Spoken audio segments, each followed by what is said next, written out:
जोहार मु राजीव सगरिया आपण को जरिया को स्वागत करुछि। तीर आलोचनार प्रसंग हेउछि दादन उद्धार और ता पछरे थिबा रहस्य। प्रसंग प्रवेश पूर्वर आम गोटे कथा आलोचना करिबा जे जेतेबेले दादन रो कारण माननकु कहा जाय सेतेबेले अनेक लोक नुआखाई उपरे दोषारोप करिथांती। तांको मतरे नुआखाई रे लोक माने आवश्यकता ठारू अधिक खर्च कर दियंती एवं ताकू परिशोध करिवा पई समान जाइथांती। किंतु एहा गोटे संस्कृति प्रति आदि संस्कृति उपरे आक्रमण एवं गोटे सुनियोजित आमर परंपरा आमर संस्कृति उपरे गोटे बुद्धिजीवी आक्रमण हो आसी। नुआखाई दिन अढ़िया देवार व्यवस्था अच्छी जा जानी पुजारी मित महासात सही धोबा पशायत गणा एवं निजर कर्मजीवन सह जो माने जड़ित जो माने सहयोगी अछंती समस्तंकर घर को अढ़िया जाए और यार परे वस्त्र देवार मध्य विधान अच्छी। तद्रूप जी दे थाए ता पाखक मध्य से परिमाण अढ़िया पहुँची थाए।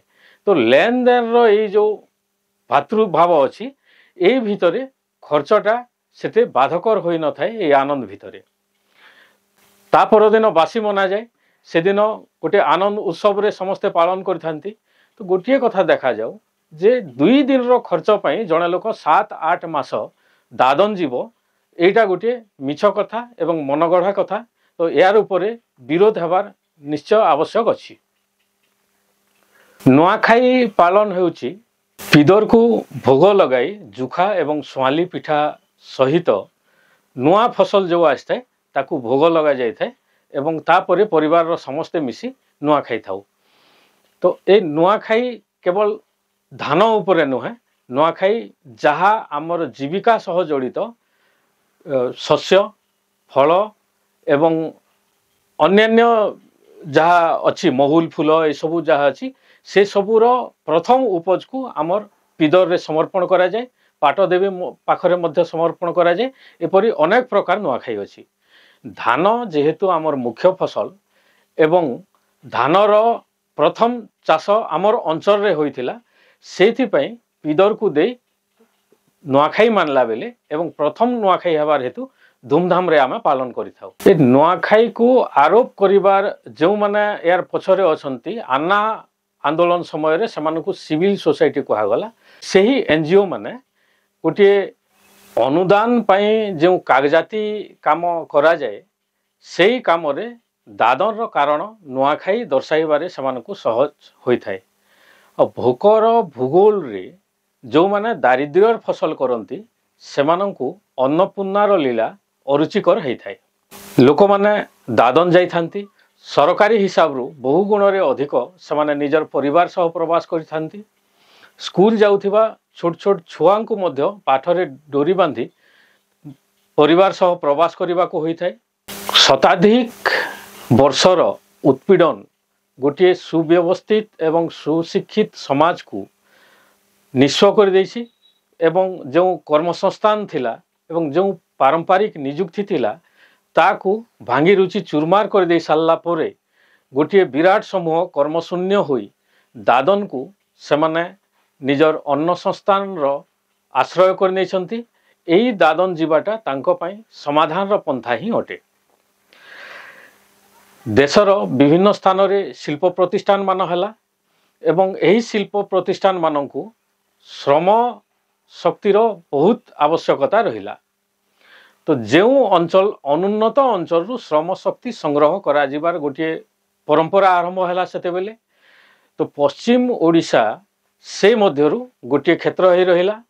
जेतेबेले रेल गमनागमन रो सुविधा हैला से समय रे बाहरु ठिकादार खातादार नाम रे लोक आसी ए अंचल रो श्रमिक संग्रह करी कर्मस्थली को नेउथिले। तो सेमानकर गमनागमन रे कोनोसी असुविधा नथिला एवं सेमाने जो कर्मस्थली रे तांकर घटना दुर्घटना पई कोनोसी प्रकारे संपृक्त अनुष्ठान किंबा खातादार किंबा ठिकादार दाय रखु नथिले। एही प्रवास को दृष्टि रे रखी ओडिशा सर्वप्रथम राज्य जीए 1975 मसीह श्रम आईन तैयारी करिथिला। तार परवर्ती वर्ष ग्रामीण श्रम नियुक्ति आईन 1976 मसीह पारित होता। आसाम रो चा बगीचा पर निर्माण और शिल्प क्षेत्र को पश्चिम ओडिशा रु बहुत श्रमिक जाउथिबार देखागला। तो सर्वभारतीय स्तर में 1979 मसीह श्रम आईन पास है, जो आईन प्रथम करी प्रवासी श्रमिक मानकर स्वास्थ्य कार्यनिर्घंट तांकर पाउना एवं स्वास्थ्य गमनागमन उपरे चिंता करथिला। तो यही आईन पास हवा परे जो लोक माने निजे निजे ठिकादार खातादार को माध्यम रे प्रवास करुथिले सेमानकु पुलिस अटकेबारे सुविधा हैला। कारण पुलिस रो पचारिबार अधिकार रहिला सेमाने केते जण जाउछंती कोठी को जाउछंती एवं किए नेउछि। परंपरा हे सारी थिबा बहिर्गमन बा प्रवास रे पुलिस रो हस्तक्षेप गोटे वित्पात आरंभ करथिला एवं पुलिस सह सालिस करिवा पई श्रमिक माने प्रवासी श्रमिक माननकु मध्यस्थी लोड़ा पड़िला। से दिनरु दलाल बा सरदार प्रथा आरंभ हैला। तो लोके पूर्वरु मध्य प्रवास करुथिले।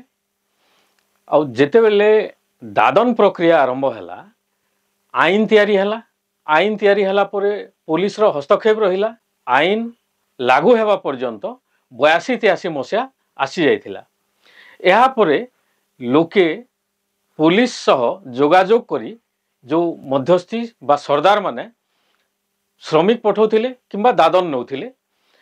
परवर्ती समय रे जेते बेले विश्वायन आसिला से समय रे प्रजुक्ति आउ निर्माण क्षेत्र रे अधिक श्रम शक्तिर आवश्यक रहिला।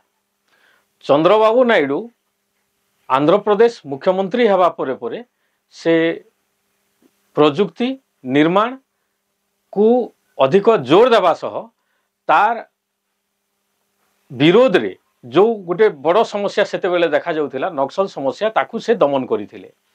तो दक्षिण राज्य रे निर्माण को अग्राधिकार दिया गला एवं तद अनुरूप इटार मध्य आवश्यकता पड़िला। तो हठात अधिक संख्या रे दादन दरकार पड़िले एवं जो कतिपय दादन सरदार दादन को पठाउथिले सेमानंकर कार्यभार बढ़िला। सेमाने विभिन्न स्थान रे निजर एजेंट रखिले और से एजेंट मानकु चिकिनी सरदार कहागला। जो माने सरकारी कागजात पूर्ववत चलेला। एपरी उदाहरण अछि जे जिल्लापाल प्रवासी श्रमिकंकर गोटे हिसाब सरकार को दियंती। 1992-93 पर्यंत कौनसी हिसाब बलांगीर कलाहांडी जिल्लारू सरकार को दिया जाउ नथिला जे प्रवासी श्रमिकंक संख्या केते से संख्या शून्य बोली उल्लेख रहउतिला। प्रकृत रे से समय रे मध्य हजार हजार श्रमिक बाहर को जाउथिले। तो दक्षिण राज्य रे जेते बेले इटा कारखाना मानकु बेसी श्रम शक्तिर आवश्यकता रहिला। एही समय रे दादन प्रक्रिया गोटे व्यवसाय हेबाकू आरंभ कला। और व्यवसाय आरंभ हैला परे परे एनजीओ अनुप्रवेश कला। एनजीओ दादन प्रक्रियार विभिन्न स्तर रे काम करी एहाकू व्यवस्थित करिबारे सहयोगी हेतिला। जेहेतु रेकर्डभुक्त नथिला दादन संख्या तो प्रकारांते मरुड़ी प्रतिकार नाम रे विभिन्न उन्नयनमूलक काम सरकारी एवं बेसरकारी संस्था माने आरंभ कले एवं परवर्ती समय रे दादन व्यवसाय हेकरी वर्तमान ताहा हजार हजार कोटी टंकार गोटे व्यवसाय हे सारिछि। तो गोटे पटे हजार हजार कोटी टंका एवं अन्य पटे आईन एवं अन्यान्य उन्नयनमूलक योजना ए सब अधिकारी हेउ किंबा राजनीति करिथिबा लोक होंतु किंबा नेता मंत्री होंतु समस्तंकर ढलान केउ पटे रहइबो ताहा सहजरे अनुमान करि हेउछि। गोटे व्यवसाय हो सारा पर कार्य क्षेत्र में हेउथिबा उत्पीड़न को समस्ते अणदेखा कले।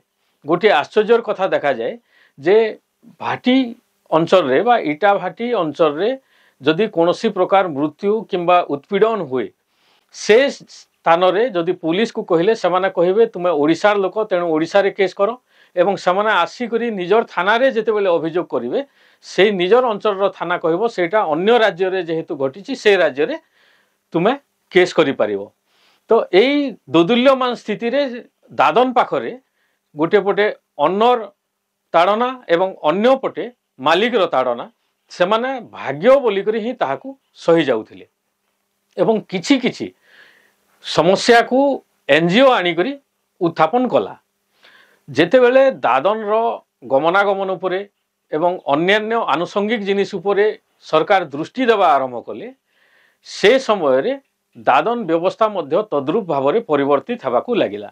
ଯେମିତି ପୂର୍ବରୁ କମ୍ ବଇନା ଦେଉଥିଲେ ବା ଅଗ୍ରିମ ଦେଉଥିଲେ ପରବର୍ତ୍ତୀ ସମୟରେ ତାହା 20 ଗୁଣ ପର୍ଯ୍ୟନ୍ତ ବଢ଼ିଯାଇଛି। ଏ ଭିତରେ MGNREGA ଏବଂ ଅନ୍ୟାନ୍ୟ ବହୁ ସରକାରୀ ଯୋଜନା ଜନହିତକର ଯୋଜନା ସରକାର ଆରମ୍ଭ କରିଛନ୍ତି ଏବଂ ଦାଦନ ବି ବଢ଼ିଛନ୍ତି ଏବଂ ଯୋଜନା ସଂଖ୍ୟା ବି ବଢ଼ିଛି। କିନ୍ତୁ ଏଇ ଲୋକ ଏତେ ଶ୍ରମ ଶକ୍ତି ବାହାରକୁ ଗଲା ପରେ ଏ ଅଞ୍ଚଳରେ ଅନେକ କାମ ହେଉଛି ଏବଂ ଏ ଅଞ୍ଚଳରେ ହେଉଥିବାର କାମ ଗତ ବର୍ଷର ଗୋଟିଏ ଉଦାହରଣ ଦିଆଯାଇପାରେ ଯେ ବଙ୍ଗୋମୁଣ୍ଡା ବ୍ଲକରେ 3ଟି ପଞ୍ଚାୟତରେ ମେସିନରେ କାମ କରାହେଇଛି ଏବଂ ସରକାରୀ ସଂସ୍ଥାରେ କାମ କରୁଥିବା ଲୋକ ଖୋଦ ବିଡ଼ିଓଙ୍କ ଡ୍ରାଇଭର ମଧ୍ୟ ସପରିବାର ଯାଇ MGNREGA କାମ କରି ଲକ୍ଷ ଲକ୍ଷ ଟଙ୍କା 4-5 ବର୍ଷ ହେଲା ସେ ପାଉଣା ପାଇଛି। ତ এই হিসাବରେ ଦେଖିଲେ ଯେଉଁ ଦାଦନ ଯିବାର ସଂଖ୍ୟା ବଢ଼ିଛି ଆଉ ଏପଟେ JCB ଟ୍ରାକ୍ଟର ଏସବୁ ମେସିନାରୀ ସଂଖ୍ୟା ମଧ୍ୟ ବୃଦ୍ଧି ପାଇଛି। ତ ସରକାରୀ ଯୋଜନାକୁ ବାଟମାରଣା କରାଯାଉଛି ଏବଂ ତାକୁ ପ୍ରଶାସନିକ ଅଧିକାରୀ ଏବଂ ଅନ୍ୟ ଯେଉଁ ରାଜନୈତିକ ଅଧିକାରୀମାନେ ଅଛନ୍ତି ସେମାନଙ୍କର ମିଲିଭଗତରେ ତାର ଗୋଟିଏ ନିଜର ହିସାବରେ ସେମାନେ ପରିଚାଳନା କରିଥାନ୍ତି ଏବଂ ଅନ୍ୟ ପ୍ରକାରେ ଦେଖାଯାଏ ଯେ ସବୁଥିରେ ମଣିଷ ଏବଂ ଶ୍ରମଶକ୍ତି ଲାଗିଥିବାର କଥା ଉଲ୍ଲେଖ ରହିଥାଏ। ଜରିଆ ଏହାର ପୂର୍ବରୁ ଦାଦନ ସମସ୍ୟାର କାରଣ ଦାଦନର ପ୍ରକ୍ରିୟା ଏବଂ ଏହାର ପଛରେ ଥିବା ଅନେକ ବିଷୟ ଉପରେ ରାଜନୈତିକ ଅର୍ଥନୈତିକ ବ୍ୟବସାୟିକ ଏହି ବିଷୟ ଉପରେ ଅନେକ ଆଲୋଚନା କରିସାରିଛି। ଆଉ ଯେତେବେଳେ ଆମେ ଚଲନ୍ତି ପ୍ରକ୍ରିୟାକୁ ଦେଖୁଛୁ ସେ ସମୟରେ ଜିଲ୍ଲା ପ୍ରଶାସନ ଗତ 4 ବର୍ଷ ହେଲା ବଲାଙ୍ଗୀର ପ୍ରଶାସନ ମିଶନ ଉଦ୍ଧାର ନାମରେ ଗୋଟିଏ କାମ କରୁଛି ଏବଂ ଅନ୍ୟାନ୍ୟ କଳାହାଣ୍ଡି ସୋନପୁର ରାୟଗଡ଼ା ଆଦି ଜିଲ୍ଲାମାନଙ୍କର ମଧ୍ୟ ବିଭିନ୍ନ ନାମରେ ସେମାନେ ଦାଦନ ଶ୍ରମିକମାନଙ୍କୁ ପରିବାର ସହ ଉଦ୍ଧାର କରୁଛନ୍ତି। କିନ୍ତୁ ଉଦ୍ଧାରର ଗୋଟିଏ ସଂଖ୍ୟା ଫଟୋ ଏବଂ ଗଣମାଧ୍ୟମରେ ତାର ଭିଡ଼ିଓ ପ୍ରସାରଣ ସରିଲା ପରେ ସେ ଉଦ୍ଧାର ଦାଦନ ଶ୍ରମିକମାନଙ୍କୁ କେଉଁ ପ୍ରକାର ନିଯୁକ୍ତି ଦିଆଯାଇଛି ନା ସେମାନେ ପୁନର୍ବାର କାର୍ଯ୍ୟସ୍ଥଳୀକୁ ଯାଇଛନ୍ତି ଏହାର କୌଣସି ଖବର କୌଣସି ପ୍ରଶାସନ କେବେ ବି ଦେଇନାହିଁ। हजार हजार श्रमिक उद्धार हला परे जरिया निजे जाई ग्रासरूट्रे देखिछि जो माने उद्धार होउछंती समाने दिने 2 दिन पई घर को फेरुछंती अथवा जदि सुविधा अछि सरदार घरे रहि जाउछंती एवं परवर्ती समय रे पुनर्बार समाने इटाभाटी अंचल को प्रवास करूछंती।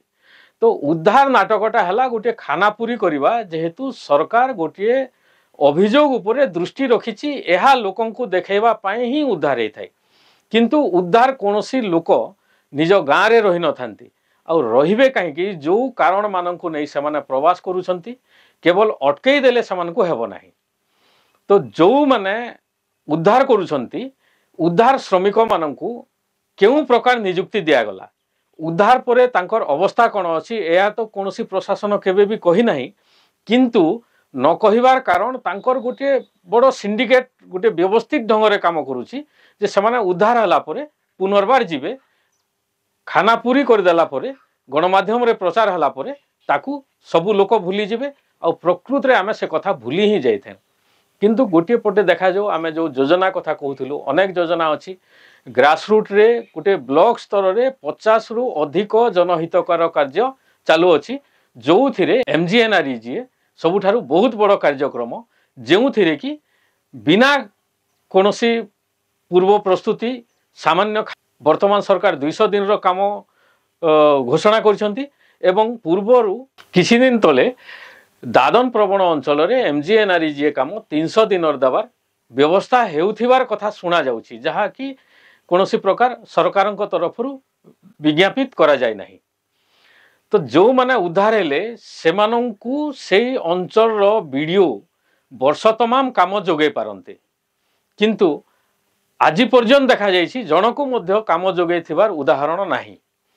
आ ए चलित वर्ष अति कम दिन हेबो 300 रु अधिक दादन श्रमिक उद्धार हेलेनी किंतु विभिन्न सूत्ररु खबर मिलुछि कोनोसी दादन श्रमिक मध्य घरे नाहंती सेमाने अन्य मार्ग दे प्रवास करि सारलेनी।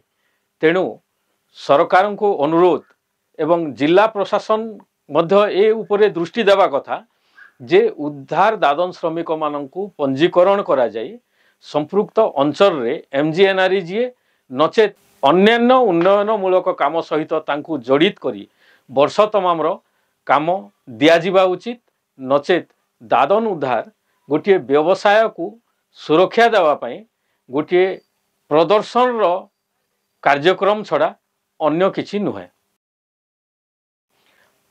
आमर आलोचना आपण को किपरि लागिला तार मतामत देबे आ अनुरोध करूछु आपण आमर चैनल को सब्सक्राइब करंतु एवं आमे संस्कृति इतिहास एवं जनजीवन सहित जड़ित संवाद को नहीं आपणक सम्मुख को पुणी आसीबु।